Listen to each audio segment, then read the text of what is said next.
Since the first human being walked upright to modern man, he has had an insatiable appetite for the superstitious and a fear of the unknown.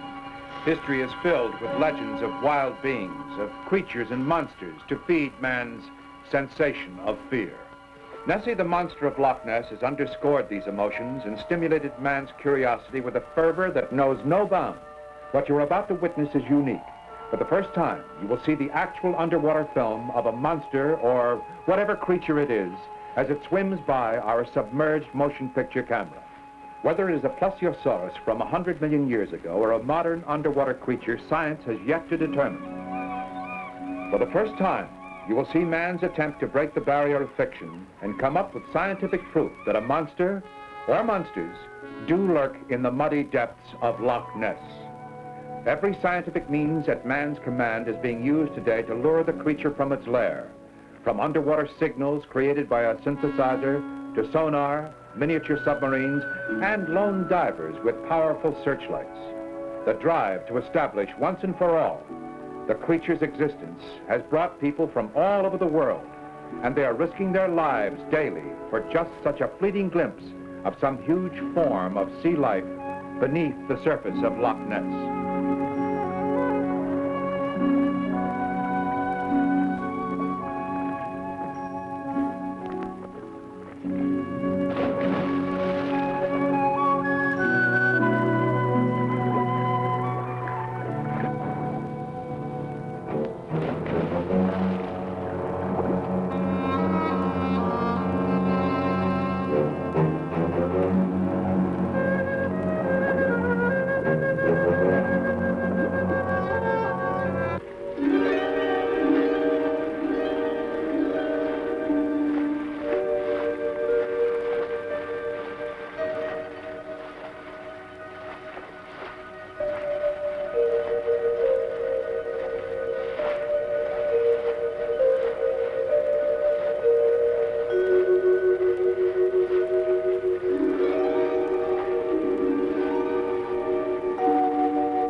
As man faces unknown dangers in his pursuit of a legend, he is hampered by the lack of physical evidence, other than testimony of sightings and a few distorted photographs. He's driven on by legends, stories of the monster dating back from the 12th century, by tales of mysterious happenings at the loch, even fantasies of strange beings from outer space who might have implanted some new form of life on our planet. All this mystery urges him on to pursue his relentless search to satisfy his curiosity, to find something, anything at all, that will give an inkling, the slightest clue as to the monster's actual existence. We will, in this film, attempt to explain the basis and background of the legend and try to establish logical theories as to what the creature could be and how it might have come into the loch. Interviews with people who have actually seen the monster will lend credence to its existence, and undisputed photographs will corroborate those sightings. But the proof, the actual motion picture film of a creature, may be the final answer to the legend of Loch Ness.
This is John Cobb, attempting a world speed record on the morning of his death.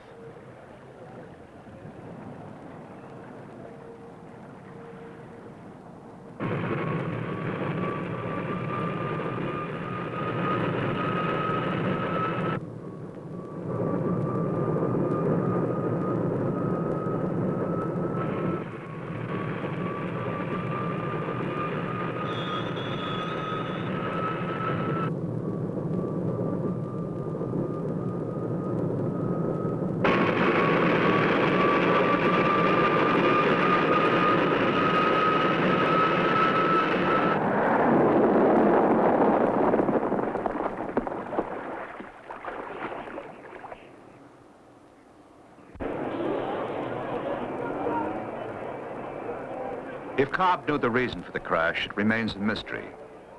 And now the answer may be known only to the creatures living within the dark, cold silence of the loch. The town of Inverness on the northern end of the loch is part of the spiritual, as well as the geographic center of the Scottish Highlands. It is located in an area known as the Great Glen. And here, beneath the surface of these deceptively shining waters, is one of the greatest and most elusive mysteries of the world. This is the home of the Loch Ness monster. The loch is actually a narrow trench, 1.5 miles across its widest point and some 22 miles in length. During the Great Ice Age, these highlands were covered with a layer of ice estimated to have been 4,000 feet thick. Slowly, huge glacial mountains of it began to slip, gouging steep valleys and lake beds in its path. And so, Loch Ness was born. Urquhart Castle was destroyed by its own occupants during the 17th century to keep it from falling into enemy hands at the time of the Jacobite Rebellion. Far below its crumbling battlements and ghostly towers are the deep underwater caverns in which the monster is said to live. And records tell of prisoners in chains, listening to sounds coming from beneath the dungeon stones. Stories about these caverns are centuries old. At one time, it was thought they were extended underground passages to the open sea. And it was through these twisting corridors the monsters came. Eventually, they grew too large ever to return and remained to haunt the loch in its perpetual gloom. But somewhere in that gloom is the answer, and each dive is like a corridor leading into it.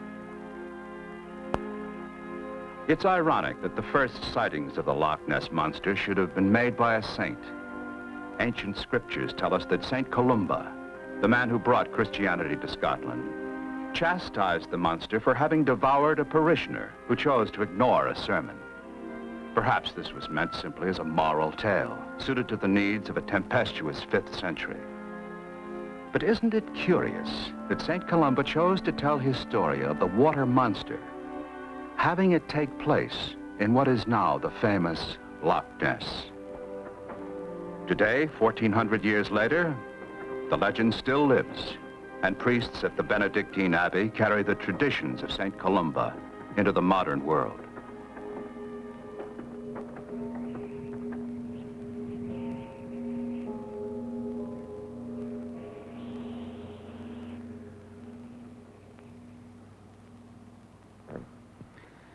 Well, a few of the monks have seen it. I had the boys investigating this a year or two ago, and we found that about 1/3 of the monks said they had seen it, and about 1/3 of the villagers. I think if you went all around Loch Ness, you might find that 1/3 of the people had seen it. Most of the sightings of the monster have occurred along this road. The houses and farms through this countryside face out onto the loch. And as a matter of record, more than 4,000 sightings have been reported since the turn of the century.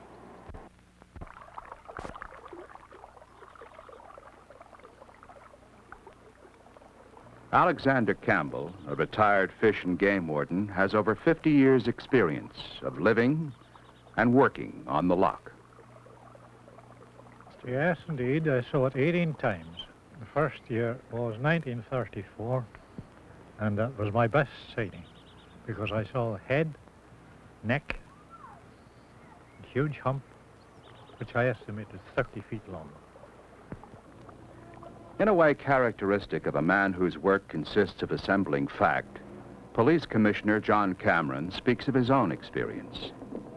But the impression I got was the huge size of it. Now, I had been in most parts of the world, and Indian Ocean, Pacific Ocean, flown over quite an area of sea, and quite familiar with sharks, whales, and I've been a fisherman since I was 8, and I never saw anything in the water like it.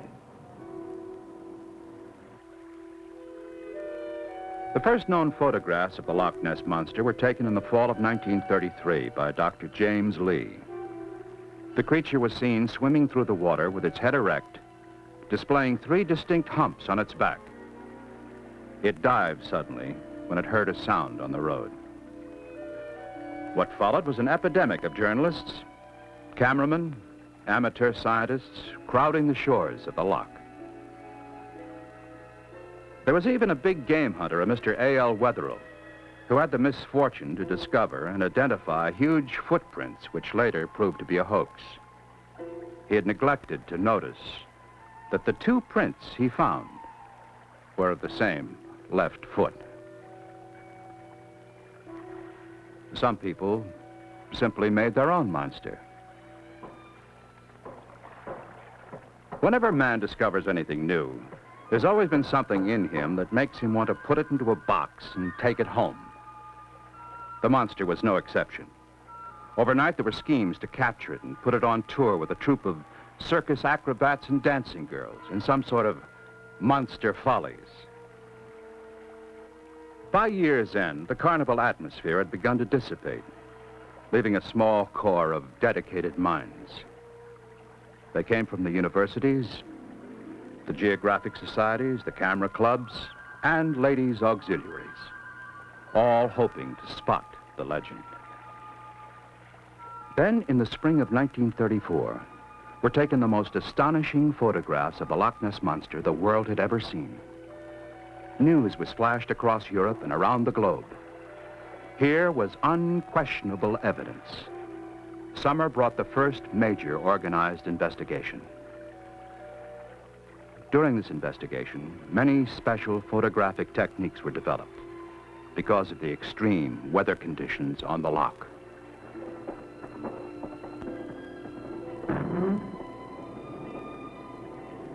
It was extremely difficult for investigators to authenticate their findings because each new sighting and photograph was a single aspect of the animal, but none of them could describe it or show it in its entirety. You know, we're not spending all this time and money trying to prove that there's a large unidentified species in Loch Ness. We know that. We've seen it, and we know it's here. What we are trying to do now is identify the species.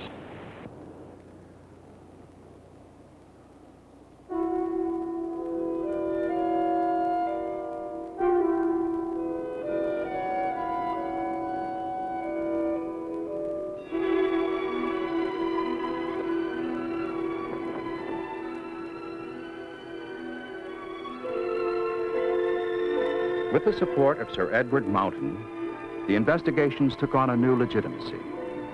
Each morning, trucks and vans rolled expectantly out of the Highland fog to set stations up on both sides of the loch, all carrying the latest equipment.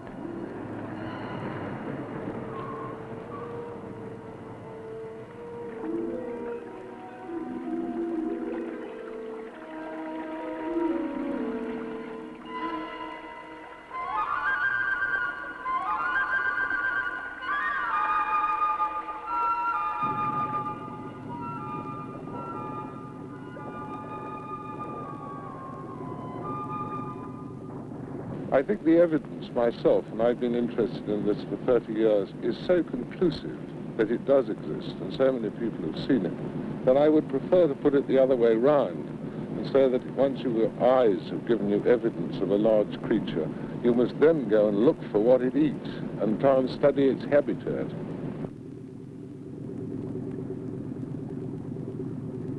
Fishermen know that to catch a big fish, it's necessary to lure them with smaller fish.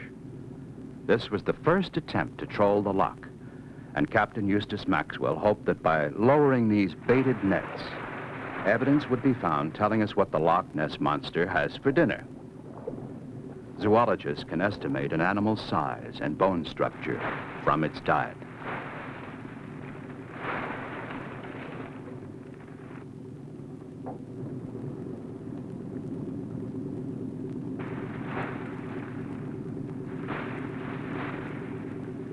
Because of the many reputable sightings, it was decided that there was more than one monster.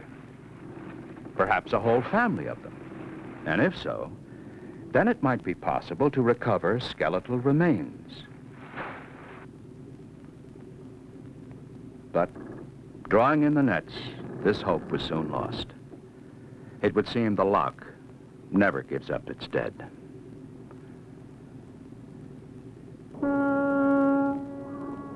Occasionally, archaeological discoveries are made from diggings along the shore. Mr. Taylor, you've had a brief look at this now, about 5 minutes. What do you make of it? Well, I think that this may well be a bone, a very large bone, and one's first impression is that this may be part of a femur of some large animal. Now, what part's that? That's the thigh bone. And it's certainly a very large object. I'm fairly certain that it is made of bone. What makes you think that? Well, the texture of the object, its weight, and the fact that if you look very carefully at it, you will see what appears to be bone canals running throughout the structure of the object. It has the typical appearance of bone from which the organic matter has dissolved over a period of time, leaving just the ash intact. How old would you say it is? It's impossible to say, but it could be very, very old indeed. Could it be, do you think, part of any animal that might have lived in these waters? It's certainly not a part of any animal that we know of in science today. It's much bigger than any piece coming from, say, a large mammal such as an elephant or rhinoceros. Bigger than that? But it's bigger than that, and if indeed this is a bone, then I would think that it comes from some animal, either that is not known to science and which is existing now, or perhaps some prehistoric animal which is not alive, but which once did exist on the Earth.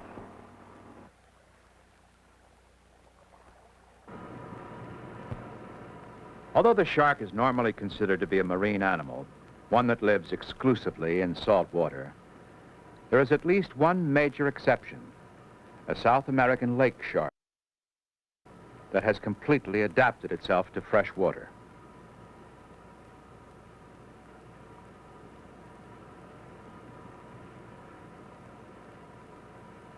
The shark itself is one of the most successful animals in the long evolutionary journey. It has survived intact from its beginnings nearly 300 million years ago.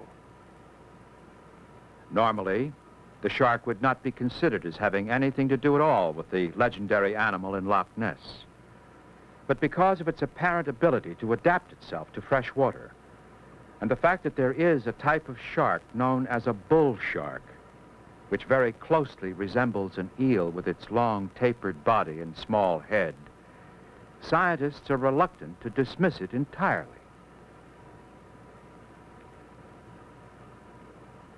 The bull shark usually has a maximum length of 8 feet, although a few have been reported at nearly 25 feet.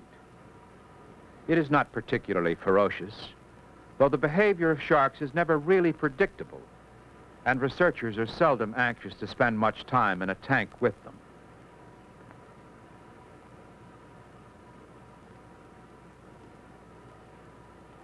But it is the scientist's job to be absolute in his judgment as possible. And so the shark must be considered a candidate until positively proven otherwise.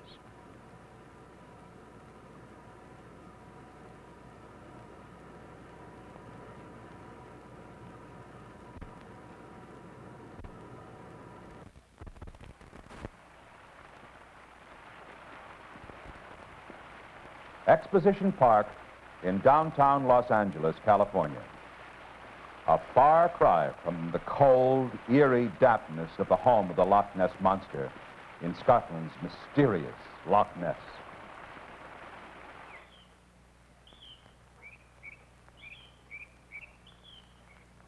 Nestled between the famous Los Angeles Memorial Coliseum and the University of Southern California is the Los Angeles Museum of Natural History.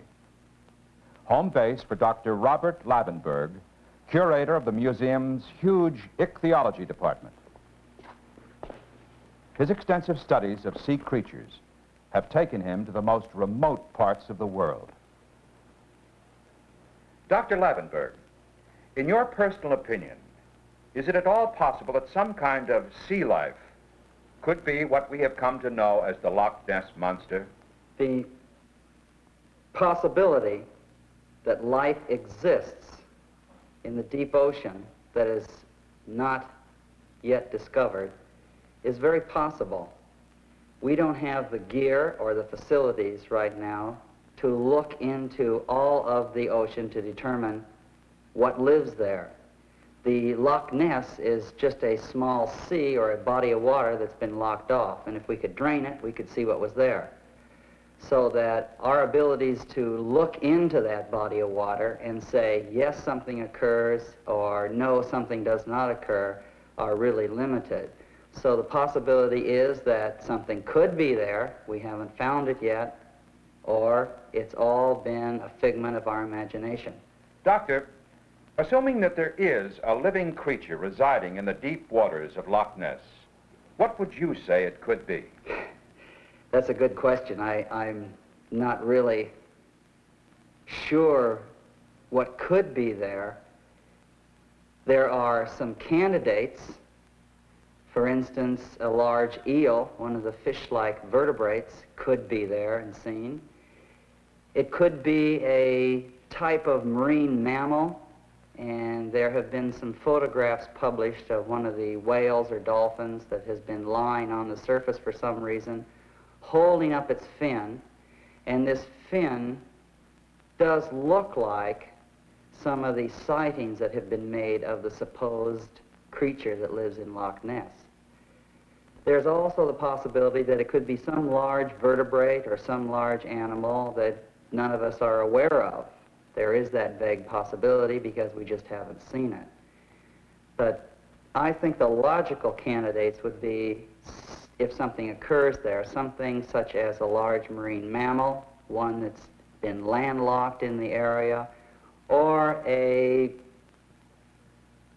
another type of fish-like vertebrate that breathes, that removes oxygen from the water and stays hidden most of the time down in deep waters, and for some reason only comes to the surface on relatively few occasions, and it's been on those few occasions that a sighting has been made.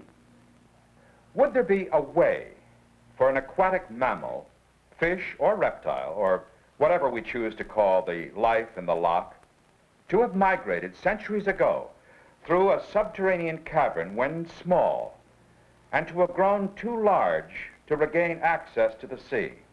It's really quite difficult to tell the provenance of an animal, where it comes from, but it's possible, not impossible, that some type of animal some time ago has been or has invaded this area and subsequently been trapped in there by some movements of the earth or a landslide or something of this nature. The earth itself is constantly moving. The continents are slowly creeping around the globe in a slow drift. And we can detect that through earthquakes. And we can visually see that the earth is in the process of moving. And in approximately 3 years, all of the planets in the solar system are going to line up. And during this period, there may be quite a bit of activity, of earthquake activity. There may or there may not be. We just don't know what's going to happen. And these earthquakes could result in shifting land masses, and they could result in the movement of Earth so as to trap bodies of water, and they're included animals that they cannot get back into the major part of the ocean. The marine mammals have been on the Earth for a short time, speaking evolutionarily. They're one of our recent animals in the ocean, or one of the more recent animals. So they differ from something like the coelacanth, which has a long fossil history and has been here for millions of years. And we know that from finding their remains in the rocks of the Earth. But they went for a long period undetected. We didn't catch them, we didn't find them, and then all of a sudden in 1939, one was suddenly caught. Now, whether or not we can take something like this, the coelacanth, as a living fossil, and relate this in some way to Loch Ness, I don't know. This is an entirely different problem. The Loch Ness differs in that there have been sightings, there have been people that say there is something there. The coelacanth was a different story. It was preserved in the rocks. We knew it existed. We knew it probably had become entirely fossil. But all of a sudden, it was found. So we had no hunches, no thoughts about it. It just turned up all of a sudden. And so that made us really, wow, here's something that just occurred, you know, that we thought was fossil a long time. So it made quite an important discovery to look at it, to see how its internal structures looked, how it was put together, because we didn't have this information. We had only the remains in rocks. Again, going back to Loch Ness, it's all word of mouth. It's all something people tell us. They all see something, but is it real? What is it? And we have no basis to go back and say, aha, it was a fossil. There is some record in the fossil, or there is a record of skeletal remains in the fossil record. We don't have that. So it's a problem of enormous magnitude, a gulf that we have to bridge here. On one hand, we know that the oceans probably, in deep waters, contain animals we have yet to discover. There are things down there we just don't know exist. We have to go out and look for them. On the other hand, we have Loch Ness. We have what supposedly is an animal, and we can't put a tag on it. We cannot identify it. We couldn't tell you whether it was a fish, and we couldn't tell you whether it was a vertebrate, and there are people that will say there's nothing to it, that it is all reflections, it is all some type of abnormality during filming or sonic aberration, that if it were there, we would know about it, and since there's no way to really document the records, so you have on one hand that we don't know whether something exists or not, and we have on the other hand the discovery of things that we thought were long since gone, and putting them together may indicate that there might be something there.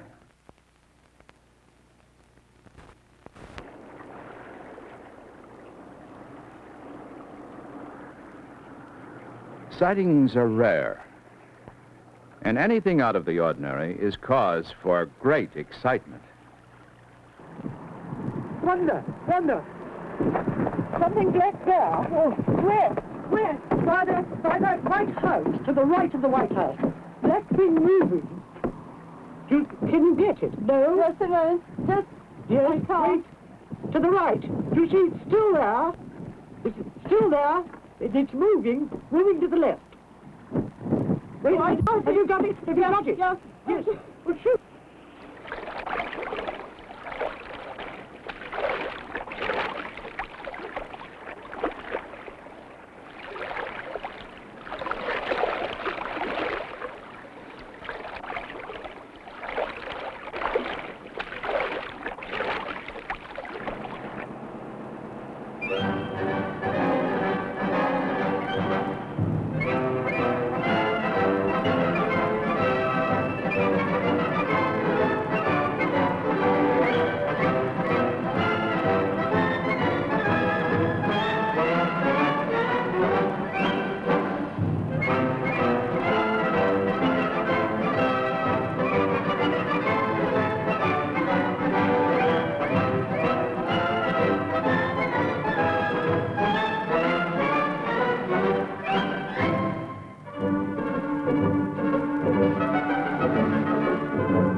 Film companies were eager to make Nessie a star, but due to her reluctance to show up for rehearsals, they were forced to build their own.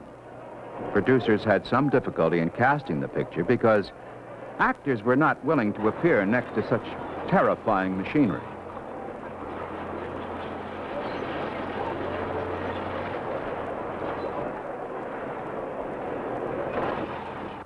A local Boy Scout troop from the town of Inverness began an expedition of their own. Special merit badges were created for the event.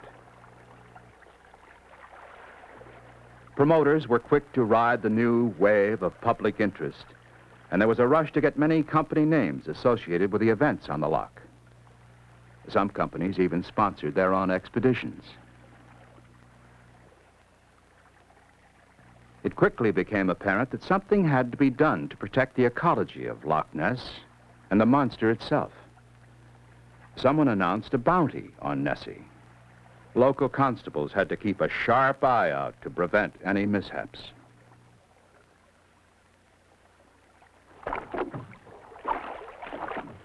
This is Tim Dinsdale, an English aeronautical engineer. The time is 1960. In Europe, the war had passed, leaving the monster in several years of relatively peaceful anonymity. Peaceful, that is, until a certain morning in April when Mr. Dinsdale took pictures of it with a motion picture camera.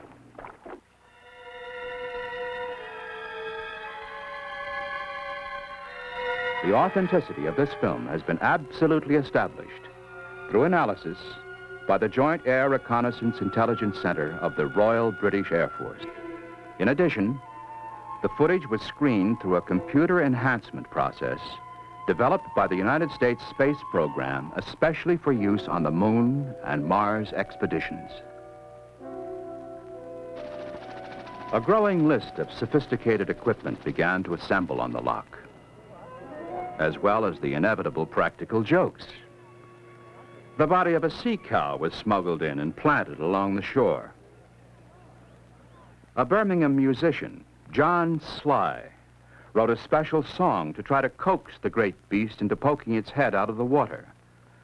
The monster did not appear, failing to respond to Bach, Beethoven, and the Beatles.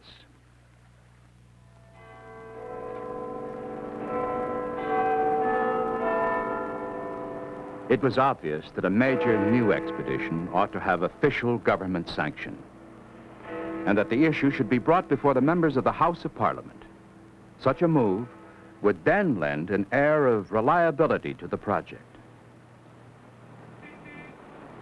Norman Collins, a top British corporation executive, urged members of the business and scientific communities to join with him in soliciting financial and technical aid.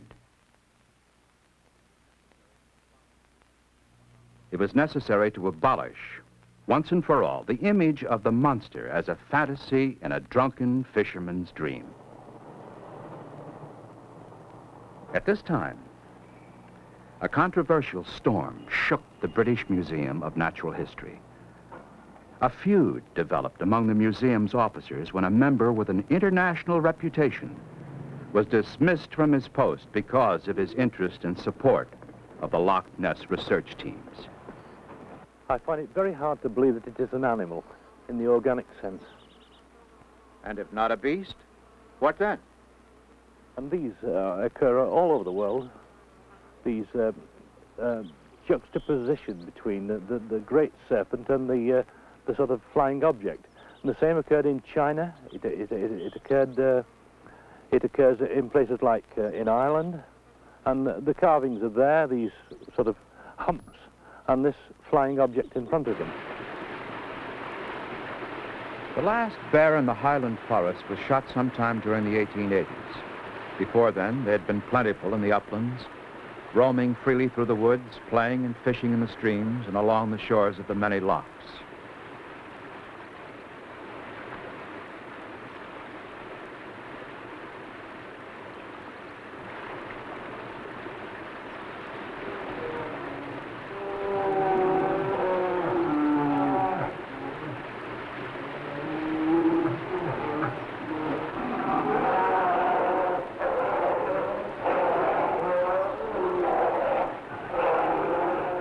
bears are excellent fishermen, and they've been known to catch as many as 25 salmon in a single hour.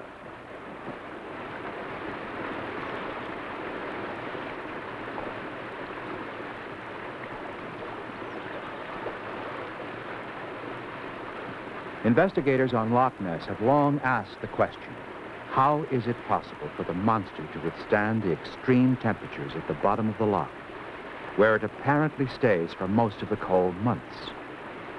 Some scientists feel that it is able to do this because it has the ability to partially hibernate, like the bear, and they are currently involved in research that is trying to find a link between diet and the hibernation process.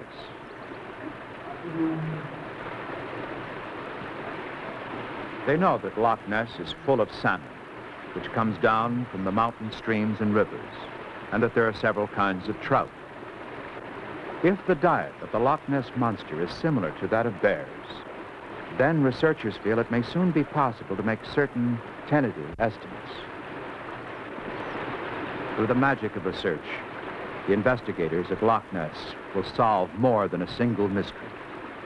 These bears, though they've been gone from Scotland nearly 100 years, may help show the way.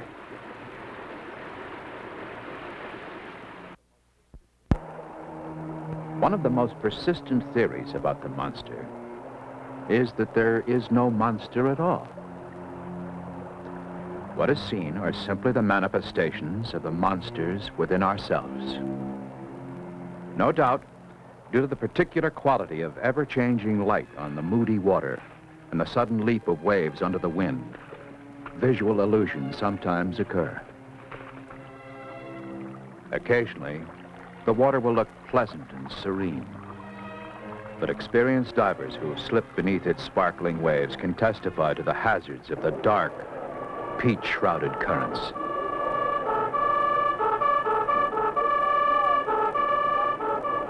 Underwater, there is enormous pressure on a man's body, and it limits the depths to which he can dive.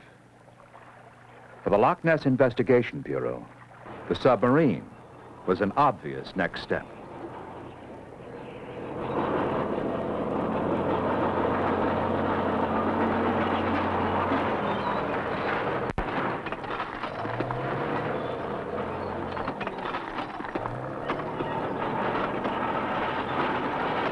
For several years, the Bureau had been making plans for obtaining the use of a submarine, and there was much excitement when it finally arrived.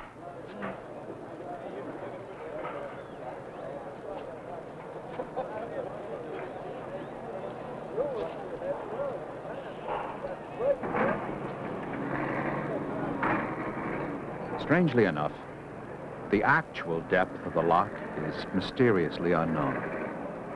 For years, it was thought to be roughly 700 feet deep. But a submarine using a depth-sounding device recently took a reading of 975 feet, suggesting the possibility of great holes in the floor of the loch.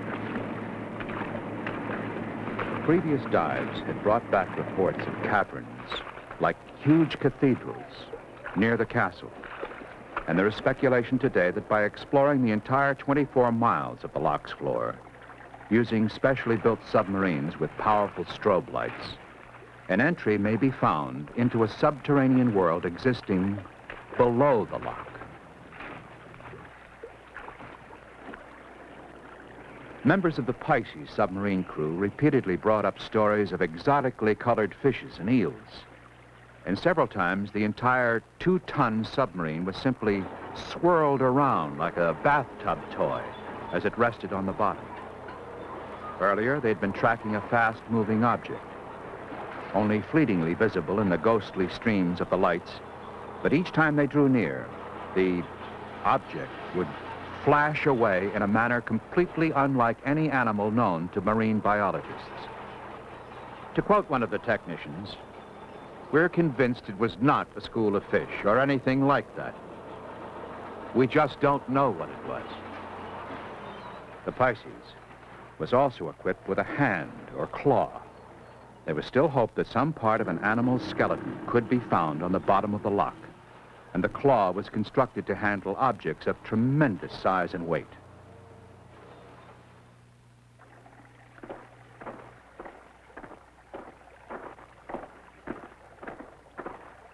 Robert Love, an American electronics expert, personally undertook the responsibility of designing a sonar plan to work with the Loch Ness investigation team.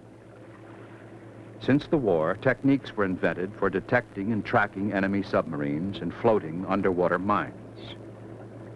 Many of these same techniques were employed to hunt the monster. Sonar had a new target.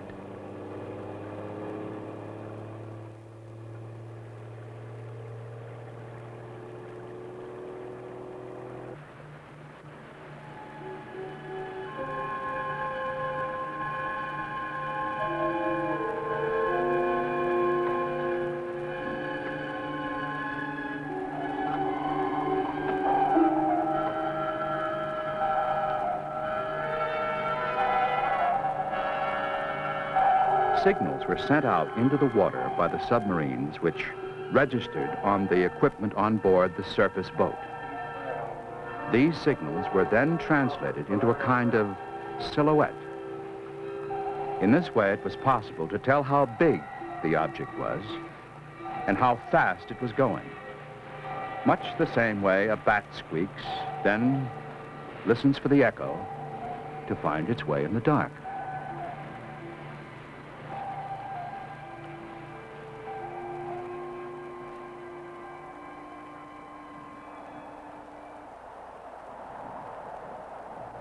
A biological research center in the Bahamas reported certain types of octopus whose behavior suggested the creature in Loch Ness. An investigation team was sent to capture one of these types for study. There is enough evidence for biologists to state that octopus exist that are so huge, two of them, side by side, would cover an entire football field.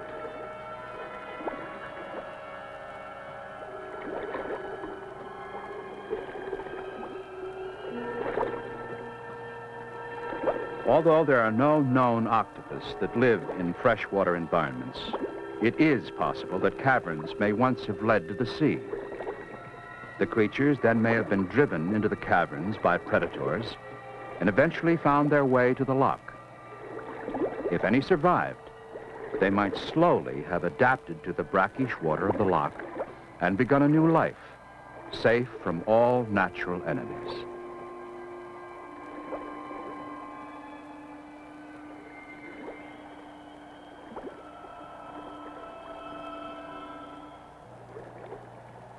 So much is unknown about the Loch Ness monster that scientists are literally working in the dark, and they must examine each new possibility, no matter how remote.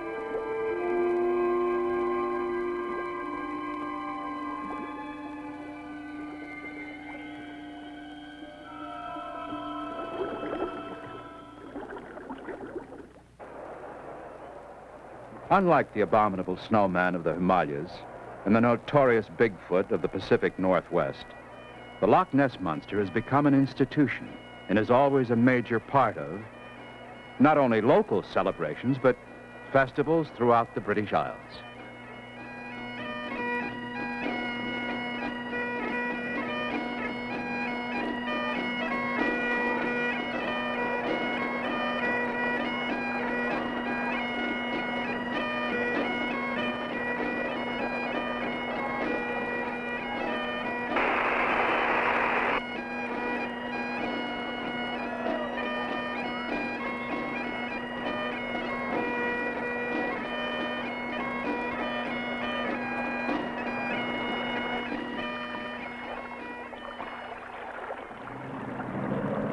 Some forms of tourism, however, stir up resentment on the part of the local people.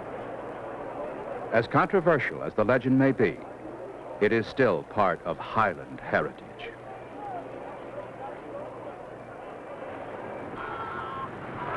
Over the years, one of the favorite explanations is that the monster is actually a seal or a sea lion.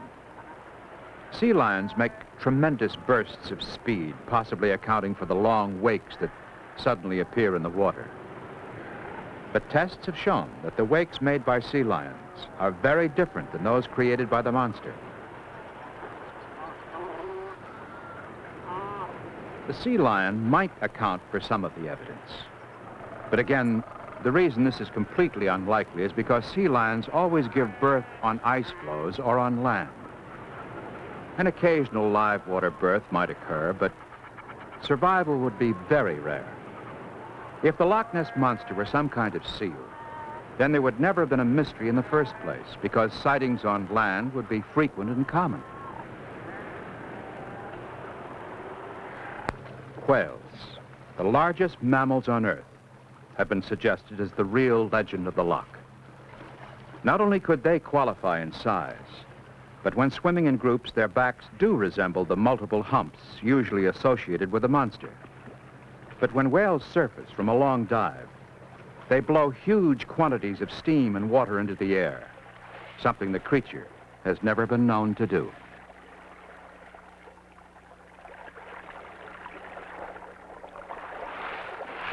The modern world does not believe in dragons and sea serpents, and so we laugh at them. Or does the answer take us back 250 million years? Wing Commander Basil Carey's wife, Freddie, first saw the monster when she was a small child. She's demonstrated a remarkable psychic affinity for water, its spirits, and its creatures. I've done water dividing for 2 different firms of architects. Generally, I'd start with map dowsing. They give me a large-scale map of the area that I'm going to, and I can go over that with a pendulum and a non-magnetic pencil until I find out where the water is, and then I can take my stick then and go along, and I know where to go to look for the water. You see, it saves a lot of trouble. When asked, could she help locate the monster? Oh, yes. I've told them where to put their cameras and where the creatures are, and they've got photos. But the thing is that I know where they live anyway, roughly, because I've watched the loch so often that I know where the things live, and I know what their habits are, I know what they do. And so in any case, I am able to tell them where the things live more or less and what they do. Some people stand at the water's edge each morning and evening for years and never catch a glimpse of the creature. Others have seen it many times. No one's luck is the same. Once again, Dr. Lavenberg at the Los Angeles County Museum of Natural History. Doctor, can you tell us about scientists' recent deep-sea discoveries and how these sea animals have evolved? What can be told of their longevity, if anything, and from their continual existence in the sea? Life in the sea basically has 2 forms. Those that float or swim, and those that live on or in the bottom. And since man has been around, he's walked the seashores and picked up forms of life so that we have a fairly good grasp of the types of life that occur near shore. However, out to sea and in deeper waters, these areas remain relatively unexplored. We're just beginning to do the explorations of them, so that it is in the deep sea, in deeper waters, that the archaic animals are found. Those animals that have a long history of life on Earth. And it's fair to point out here that if we took one group, such as the mollusk, the clams and the snails and all of their allies, there's a pretty good indication that these have slowly, over long periods of time, invaded the deep sea from shallow waters. Doctor, what species of sea animals have existed from prehistoric times and are still found to exist today? As a species, rather than an individual, probably the best known fish that would fit this category is the coelacanth. It has been around, preserved in the rocks for more than 150 million years. And we knew about this fish as one of the archaic fishes that was instrumental in the colonization of land through a swamp-like habitat to become a vertebrate. And we thought they were long since dead, that they had become extinct. But in 1939, there was one caught by a commercial fisherman, and he saved that fish and got it to a museum, and it resulted in the spectacular discovery of a living coelacanth. Can we assume that there is more than one creature in the loch, which could account for over 4,000 sightings over the years? If you assume there are animals living in the loch, yes, then it's logical to assume that there is more than one. However,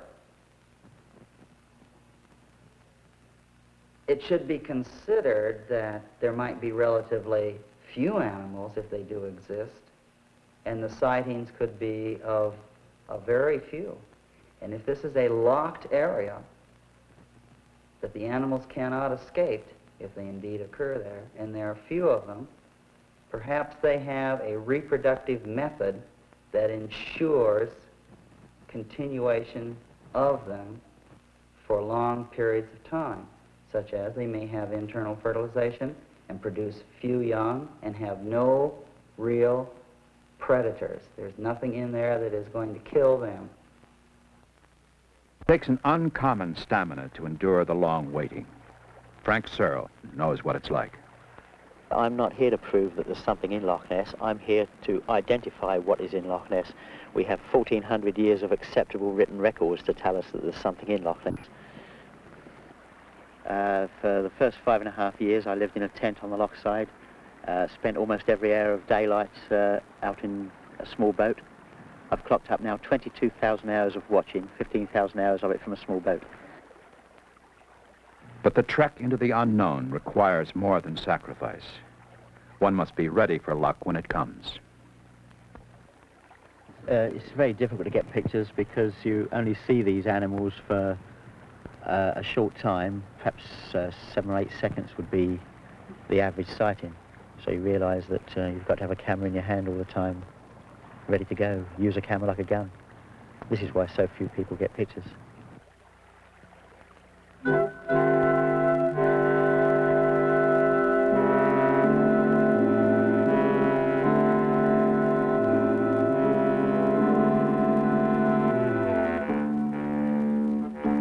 None of these photographs have been retouched. The original negatives have been examined by the finest scientific laboratories in Europe and the United States. You are seeing only what is here, just as Frank Searle saw it through the camera lens. A few see in the monster a more pervasive evil. This is Dr. Ormond, an eminent clergyman and renowned exorcist. I adjure thee, thou ancient serpent, by the judge of quick and dead, by him who made thee in the world, that thou cloak thyself no more in manifestations of prehistoric demons. The words ring like an echo from St. Columba's day. Begone, thou hideous demon, unto thine appointed place, and return no more to plague the servants of Almighty God.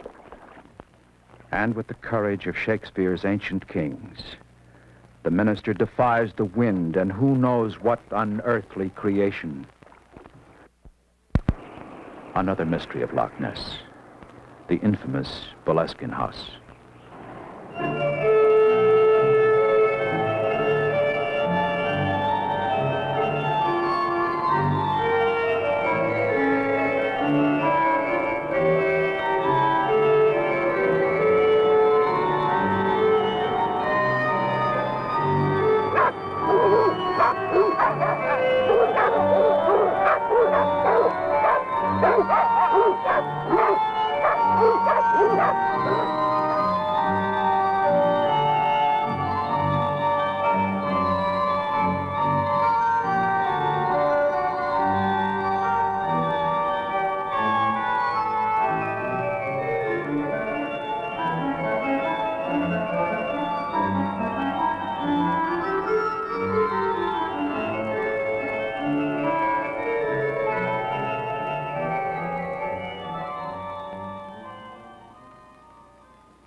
himself left a number of his spirits that he raised, sort of knocking around the place when he left here.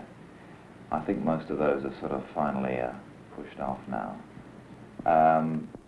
One of the most interesting ghosts, or whatever you want to call it, that inhabit the place is one of a chap called Simon Lord Lovat, who was chief of the Fraser clan at the time of the Jacobite rebellion in, or whenever it was, the Battle of Culloden anyway, which most people will have heard about.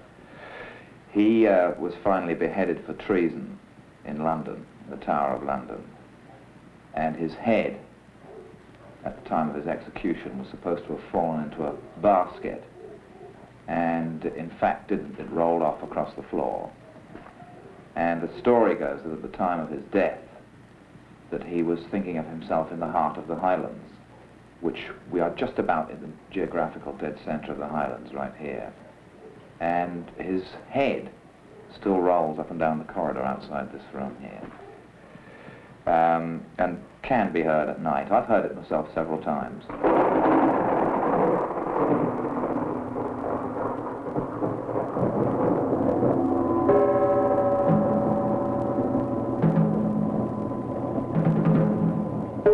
Aleister Crowley, by his own preference, liked to be called the Great Beast. Looking out over the grounds of Boleskine House, past the graveyard, one cannot help but wonder if he saw himself as a kind of alter ego to that great beast under the black water. In his strange life, might he not have communed with the monster itself, as he claimed to do so often with the raised souls of the dead hovering over the silent stones of the ancient crypts?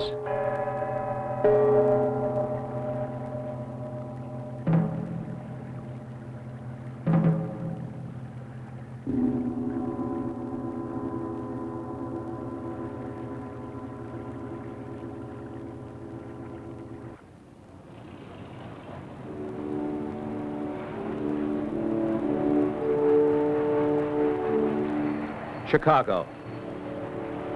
Perhaps the city that might answer those who've waited anxiously through the years to solve the great mystery.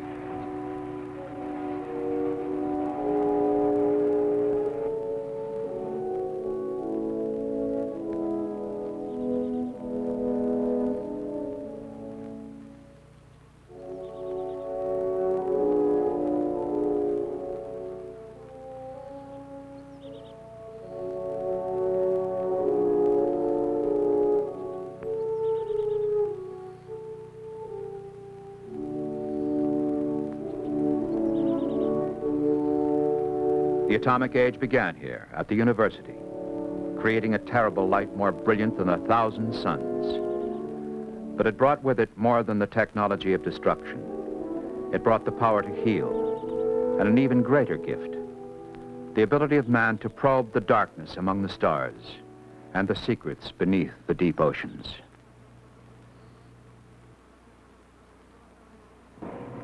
Professor Roy Mackal is a major scientist in his field and is recognized internationally. For over 20 years, he's conducted research at the Biology Center at the University of Chicago.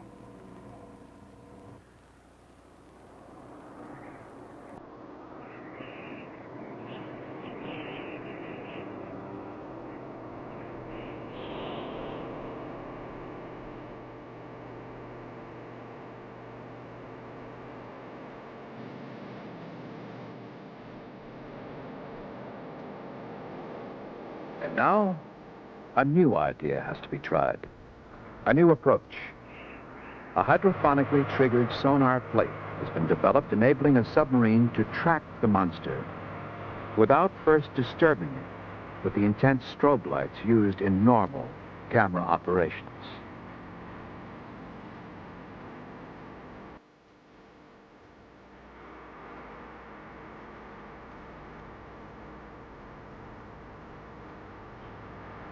A pre-expedition trial was to be conducted at an undisclosed location, and a new factor had entered the scene: time. In order for the experiment to work, it was necessary to begin before bad weather hit the loch. Winter was coming to the Highlands.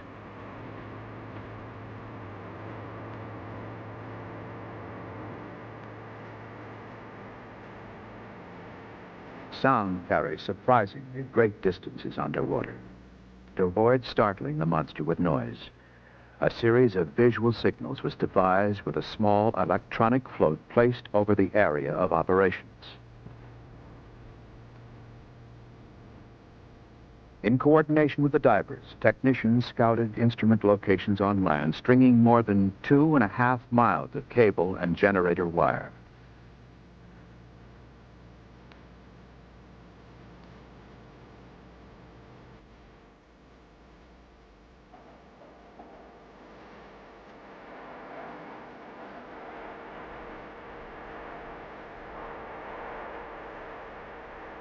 Special devices were inserted in the regulators on the divers' air tanks to muffle the sounds of the bubbles. Total silence was the key to this operation. The monster had been known to dive suddenly at the slightest noise.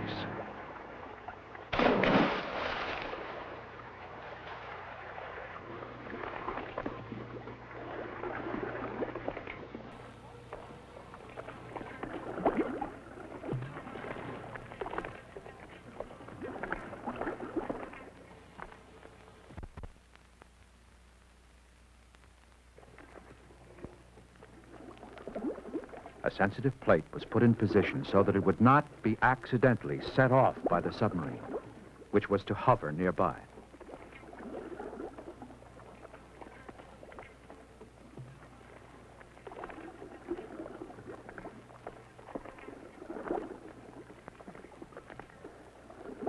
It had taken more than 2 years to develop an electric motor capable of operating the submarine quietly enough for this experiment.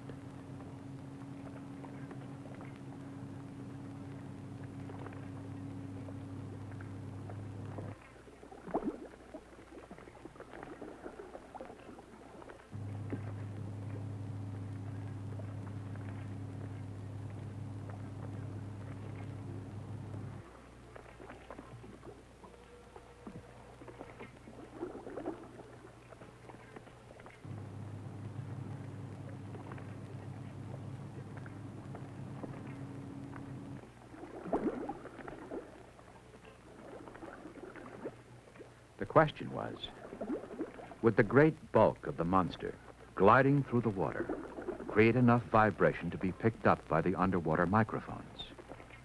If so, it would trigger the signal to the sonar crew and alert the submarine. There was only one way to find out. The expedition was ready now to go down into the actual waters of Loch Ness.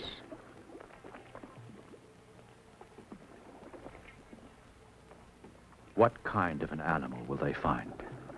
Will it be some new creature, one that man has never seen? Or will it be something that has managed to evolve unchanged since the dawn of history, a creature from the dinosaur age that time forgot?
We know for a fact that creatures long thought to be extinct do exist today virtually unchanged since the age of the great reptiles, 250 million years ago. Beginning life from an egg no larger than that of an English sparrow, the monitor lizard of the Indonesian islands grows to an average length of 10 feet. They weigh upwards of 200 pounds, easily overpowering their prey, which consists of anything from small rodents to wild pigs and sheep.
If the environment in which an animal lives is cut off from the intrusion of other forms or more dominant animals, then it becomes a sanctuary, a kind of harbor out of reach of evolutionary storms.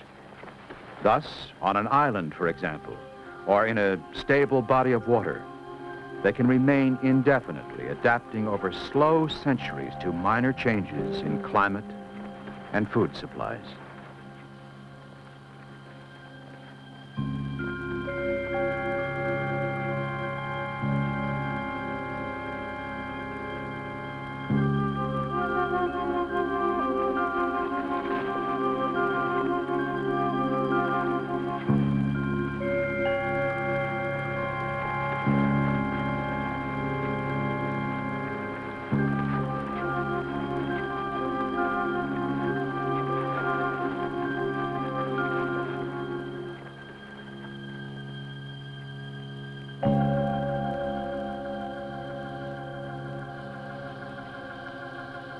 Distracted from its afternoon search for food, the lizard is wary when it detects the scent of man and lumbers off into the island brush.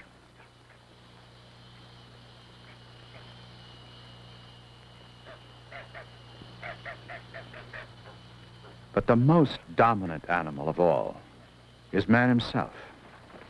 Despite his relatively small size and vulnerable body, his brain makes him master, and he becomes the unnatural enemy. The prehistoric brain, however, is tiny, operating on a simple hunger-fear principle, and that is why the animals are so difficult to find. They are dangerous and unpredictable, reflecting the time of their primeval ancestors. When they are hungry, they are no longer fearful, becoming instead ferocious and intrepid.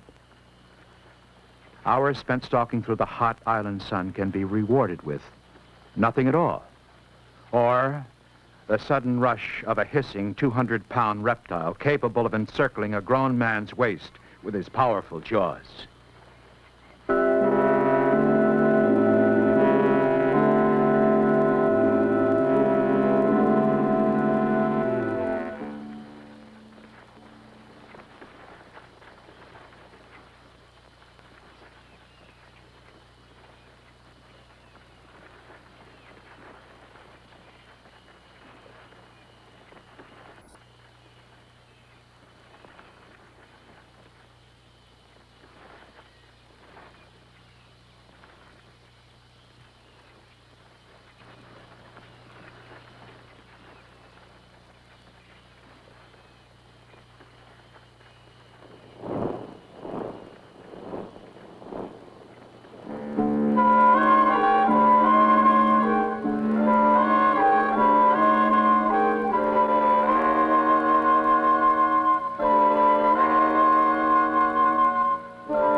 carnivorous habits of the dinosaurs must have been terrifying, especially among creatures 30 and 40 feet long. They were animals literally designed for killing, equipped with special horns and claws and teeth for tearing.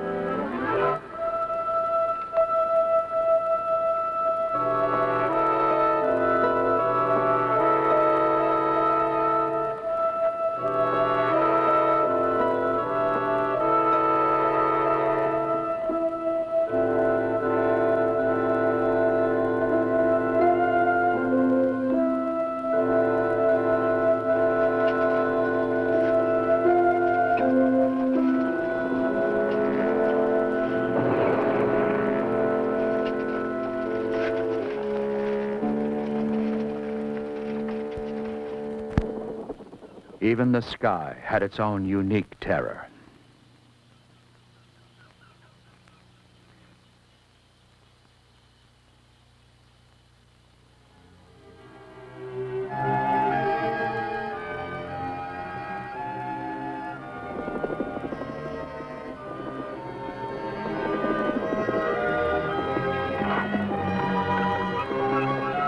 The instinct for the hunt was an essential aspect of prehistoric life. Without it, no creature survives. The predator is a beast within a beast, alive still, eating in the blood of a savage kingdom. Due to the unlocated bottom of Loch Ness, it's back to the drawing board. A means must be devised to get scientists down to the depths, as yet unfathomable, to the modern undersea craft, a method for him to live deep beneath the surface for extended periods of study. Underwater science will, of necessity, be forced to borrow from outer space technology or from the blueprints of oil and gas companies continually searching for the new deep-sea devices in their never-ending energy exploration. Or maybe we will find the futuristic drawings of popular mechanics magazines and the tales of science fiction writers not too far-fetched. Or, even better yet, we might draw from the master of them all, Jules Verne. Many adventurous companies all over the world see an abundance of mineral, energy, and food sources hidden deep in the ocean. And they're actually constructing great depth underwater craft to free these vital needs of the world from the bottom of the sea and relieve the pressure of land crops trying to feed the millions of hungry people in the world today. New substances are being discovered, stronger than existing methods, which will aid in equalizing the tremendous pressure exerted on the hull of an underwater machine in the deepest parts of the ocean. New breathing apparatus is in the experimental stages. All science's technology will be called upon to find ways of searching into the unknown deep ocean crevices of this new frontier. It is this mass of information, of trial and error, of experimental frustration, that will someday bring forth the necessary technology that will enable scientists to unlock the secrets of the flora, if there is one, of Loch Ness, and locate the lair of Nessie, if she really does exist. Dr. Lavenberg continues his discussion of the evolution of sea animals to terrestrial beings. We're pretty well convinced that life originated in the aquatic medium, in the sea. Through millions of years, the Earth has been, or the terrestrial parts of Earth, have been leached, and the salts and materials have drained off in the ocean. So when life originated, it probably was fresher water than that occurs today. Less salts were in it.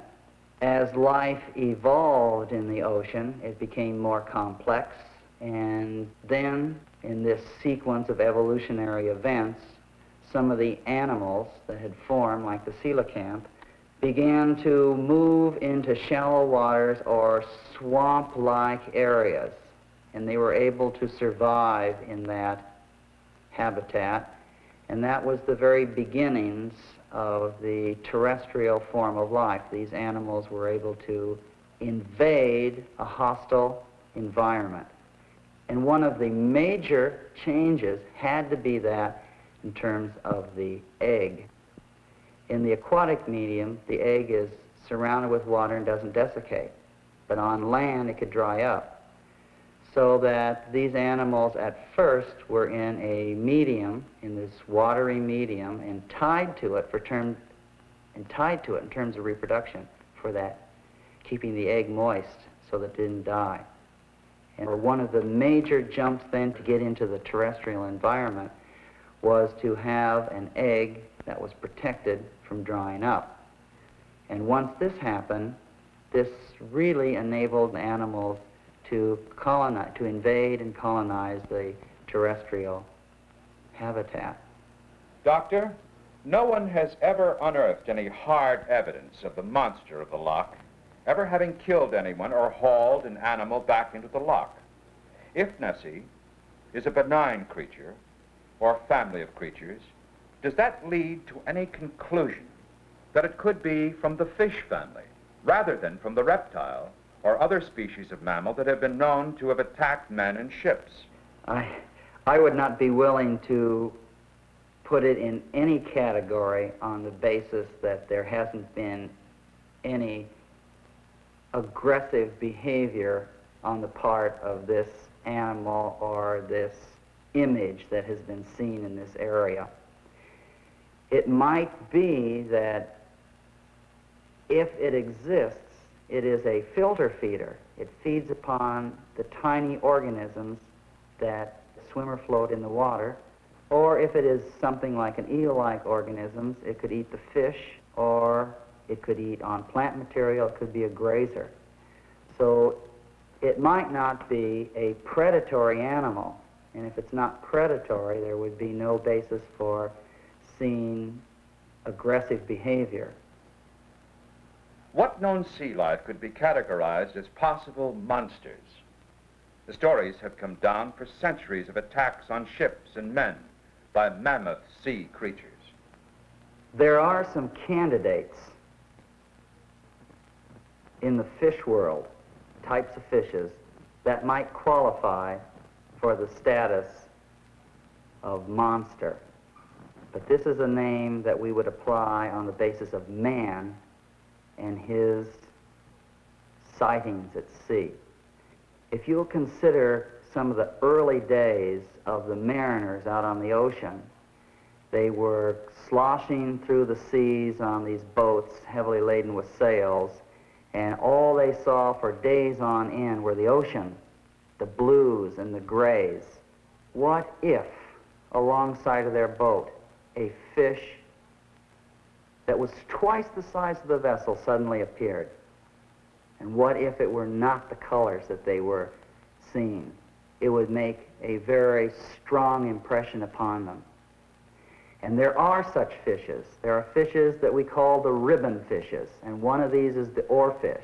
They are reported to reach lengths of 35 feet. They are 1.5 to 2 feet deep, and they look like a ribbon. They are bluish silver with scarlet crimson fins. And the fins, they're modified in the front part of the head in these fishes to be 2 or 3 feet in length. They're scarlet red, and if one of these fishes suddenly appeared at the surface, right alongside your vessel, and erected this scarlet crimson dorsal fin, you'd be impressed. You'd be startled, and you would think at first, what is this? It's so thin, and it might just disappear immediately. And with that short glimpse, with the brilliant colors, with the strange shape, some of these fishermen would go back and write these stories. And they would turn to the ship, and they would probably be afraid. And if you can imagine then, if there were relatively few people that saw it, and they embellished upon the story for whatever reason, then the myth that there is some large, unidentified animal in the sea grows. And the larger it is, probably the faster it grows. And always is equated that it is going to harm man, or it's there to do some harm, and this helps build the image that they were afraid and it thrashed at the boat or something of this nature. Therefore, these fishes, the ribbon fishes, are really logical candidates to serve as the fishes that are depicted in some of our early books and literature on sea monsters. And maybe Loch Ness is a mirror looking back over the shoulder of time.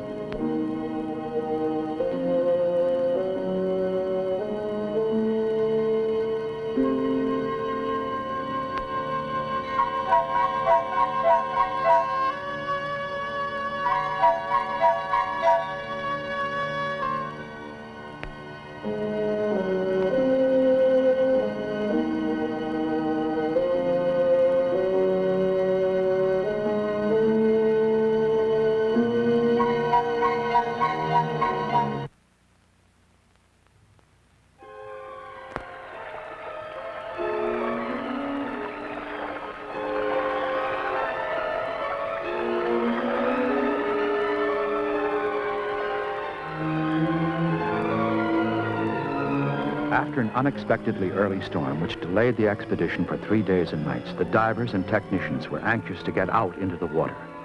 The submarine, which had been moored to a concrete anchor placed in the steep side of the loch by a previous expedition, sustained only slight damage to its rudder assembly. But crew members were confident it was not serious enough to cause further delay.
Divers were sent down to help position the submarine and to explore the water conditions in Urquhart Bay.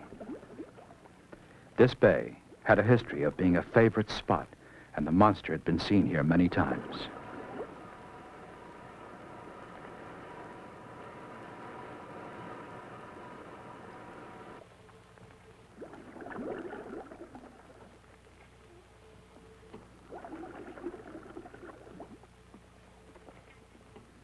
They went deeper, moving through the dreamy water toward the caverns.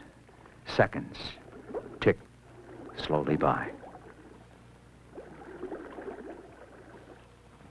The big question on everyone's mind was, had the storm made the monster restless?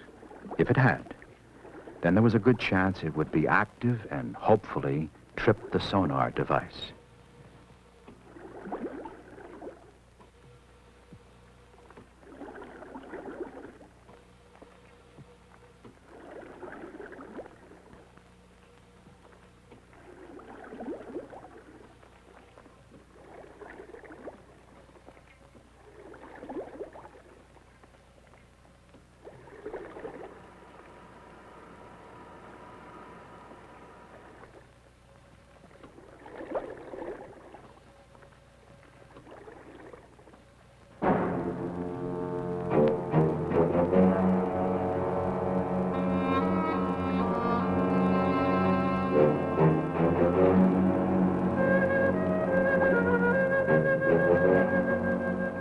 Peering into the cavern entrances, divers strained for a sign of movement.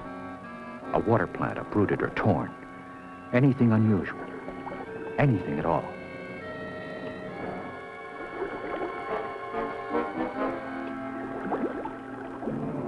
Suddenly, a shore technician picked up a short, rasping sound coming from one of the underwater microphones. It came again, louder this time. Guided by sonar from above, the submarine slipped through the water toward the target.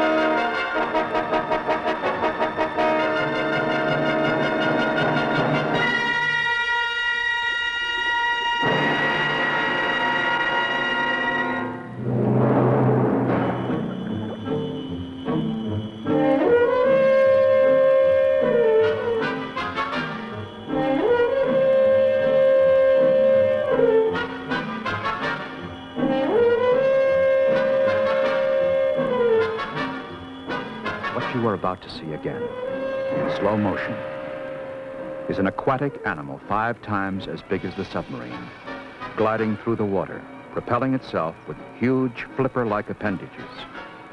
This is the first known motion picture film of its kind.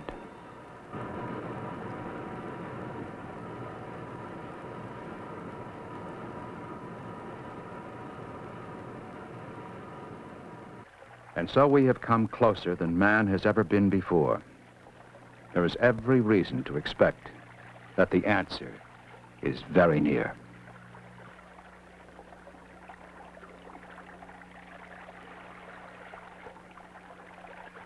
But when the phantom of Loch Ness is finally known, some part of it will remain a mystery forever, buried deep within the heart of the Scottish Highlands.